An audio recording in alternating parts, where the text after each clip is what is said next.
Again, each of these 7 churches are identified with their unique condition. Some of them are good, some of them are bad.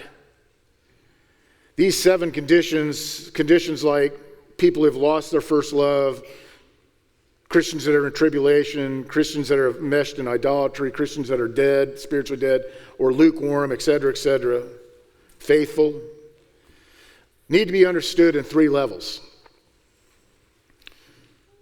These churches represent 3 levels. The first level is the individual level. That these letters speak to you and I. That speak to individual Christians throughout the millennia. That throughout the entirety of church history, there will be these kinds of Christians. They exist today, they existed yesterday, they existed 100 years ago, 1,000 years ago, 2,000 years ago. These different conditions speak to individual Christians, Christians who have lost their first love, Christians who are spiritually dead, Christians who are suffering, Christians who are faithful, as here, Christians who are lukewarm, compromised, idolatrous, dead, whatever. They speak to the individual level.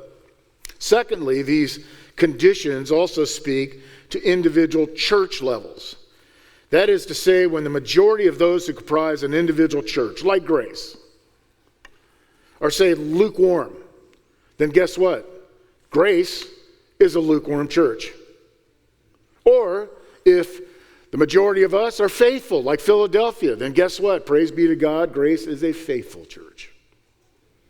They apply to 1, the individual level, and 2, the church level, but thirdly, they also apply to a church age level.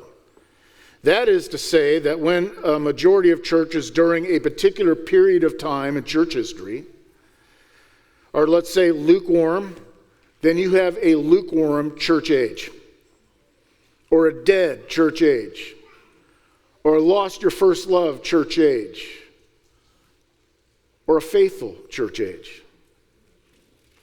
That is to say that there is a possibility, and I think it's seen in the text, that these 7 churches, chronologically, with their unique characteristics, paint a chronology of the history of Christianity.